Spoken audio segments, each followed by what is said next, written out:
Welcome to the Newsome MMA Podcast, partnered with Concussion Pro 1, the world's first dedicated concussion supplement. I'm your host Kieran, and tonight I'm with Danny Stirk ahead of his submission fight at Pantheon Grappling on February 2nd. Danny, thank you for joining us. No worries, mate. It's a pleasure. Yeah. So, Danny, let's just briefly go over your form. You're in fantastic form at the minute. Only lost one fight since coming back from a significant injury, split decision. You know, your confidence must be sky high. Yeah, I'm feeling pretty good at the minute. Like you said, I broke my hand, so that were a bit crap. But since then, I've just been competing as much as I can in jiu-jitsu, gi and no gi. And yeah, I feel good. Like you said, I only lost one on a split decision. That were in an under 80 kilo one. I weighed in all fully clothed, and I weighed in like 72, 73. Yeah. So yeah, a bit. So that was cool. It's fun not to cut weight in it. And then when I've been competing in gi, like I've been competing at a heavier weight again because I just couldn't be bothered cutting weight over Christmas period. And I ain't considered a point in blue belt division yet, and I've competed in normal weights and absolute. So at one point I had to fight two ultra heavyweights, the gold and silver medalists in a row. Yeah, so obviously you've just won gold at the UK BJJA International Open as well. So obviously must be a big confidence boost as well going in. Yeah, quite good that. Well, that come were a bit of a nightmare to be fair, because we set off and then I was like, I've definitely put my gi belt in. And then I got there, turns out I didn't. So I had to ask like 15 people on day. Well, none of them had let me. Tried competing in a white belt, they wouldn't let me do that. And then I finally got one. I had to literally run on weigh in and I was competing within like 2 seconds after that. And then I tried to do absolutes, but they won't let me do that because the guy wanted his belt back and wanted to go. Luckily, there's going to be no problems leaving belts behind coming into the Pantheon bout on February 2nd at Stylus at Leeds Uni. Obviously, the submission fight rules, for those unaware, submission fighting is what Pantheon introduced into the world of grappling with closed fist strikes, similar to combat jiu-jitsu, what they have over in the States. How are you preparing for that sort of unique rule set? If I'm honest, note's really changed. Yeah, note's really changed too much. I've just been focusing on grappling a touch more. But it's basically just MMA, just without the striking on the feet, isn't it? I've just been working a few more ground and pound drills. That's really it. There's not too much that's changed. Obviously, I work on my wrestling and my jiu-jitsu all the time. So it's kind of just that. And then I'll probably start as it gets a bit closer, just start adding strikes in a few more times. But other than that, note's really changed.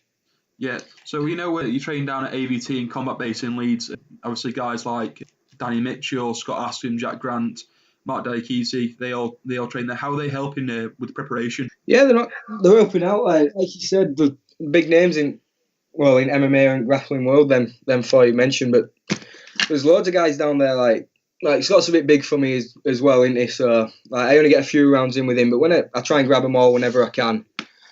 But yeah, just sure he's good. Like I don't really know what to say about him. He's just all good guys who just beat me up. There's guys from like new pros and young amateurs who are down at ABT, and it's just mad. Like there's literally everyone says that there's no easy rounds, but there's actually no rounds that you can take off there. So everyone's just helping me improve, to be fair. And when I head over to Combat Base Leeds, I just get beat up there as well. It just all seems to work out on fight night. I grapple with Nam a lot, who was like their head coach there, and like I don't think I've ever got close to tapping him. It's not even funny. Yeah, when you're training with guys like that, and then it comes to actually competing, guys your level and probably a touch better, it's just easy then, isn't it? Yeah. So we'll touch on some of the big names there training at your gym, but also Pantheon on February 2nd.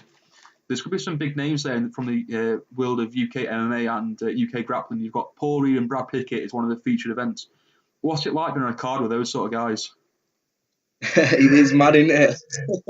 Like there's big names in MMA world and in the jiu-jitsu world, but when Liam Camp first phoned me up for it, I was like, why is Liam phoning me? I bet I've only spoke to him twice. And he phoned me up and he was like, hey mate, we've got this event coming up. I know you've heard about it. We've got this guy, you might have heard of him. He's a bit of a name around here. He's called Brad Pickett. He's fighting UFC and stuff. I was like, yeah, I sort of heard of Brad Pickett, mate, And I'm like, no way he's going to offer me Brad Pickett. He's like, yeah, he's fighting at your weight class. I'm like, shit, he's going to offer me Brad Pickett here. And he goes, but he's got an opponent. It's Paul Reed, but we've got Danny Missin as well around your weight if you want to go against him.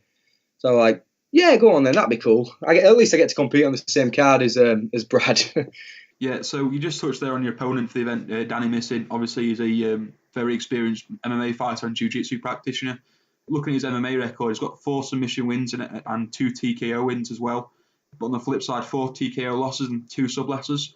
Where do you think you can beat him in this fight? All over, to be fair, like I focus a lot on my wrestling, and this combat submission fight that we've got, I think it's just perfect for my style, like top heavy wrestler. And then I just think it's that, and I think I'll just ground and pound him out, and if a submission comes up, I'll take it. But I think this just plays perfect for my style. I don't think there's any other way to say it. Like I probably could submit him off my back, but I just don't see myself ending up on my back. Yeah, so it sort of falls into the rule set, that, doesn't it? You can't really go on your back, try and catch an opponent with triangle or anything like that, because you get hammered. Do you think that's something where we might see a couple of fighters on the night fall into that trap? Yeah, I do actually. Yeah, I think especially the jiu-jitsu guys who are jumping over to it, they'll probably fall into that trap. But Danny's an MMA guy, so I think we'll both be fighting for that top position. Loads of scrambles, loads of fast transitions, and then as it wears on a bit, that's when we'll probably start seeing like someone take the top position and start unloading some big shots. So Danny, that obviously Pantheon's your first event of the year, but what's the plan for the rest of 2019 for you? Well, I just want to compete as much as I can. I think last year or so I made the mistake of not competing enough, and then when you jump back into I don't really believe in a fight camp. I think you should just stay ready as much as you can and just change the intensity when a fight nears. But I think I just kind of got a bit too relaxed and stuff, and then when I tried to ramp it back up, I was like you said, breaking my hand or something, or breaking my ankle. I had just stupid little injuries, and I think that was just from not competing enough. So this year, I think I've got 3 competitions in February, the 4 weekends, and then there's one in March, and then I'm fighting again in April. So the plan for 2019 is just to stay as active as I can, like in MMA, jiu-jitsu, and there's a few wrestling comps that I'm planning on doing as well. So that's the plan, really, just get out there as much as I can. Yeah, so it sounds like you've got a stacked 2019 plan, Danny. I'll leave you to get on with the rest of your evening. Yeah, no worries. Thank you, mate. It's been a pleasure.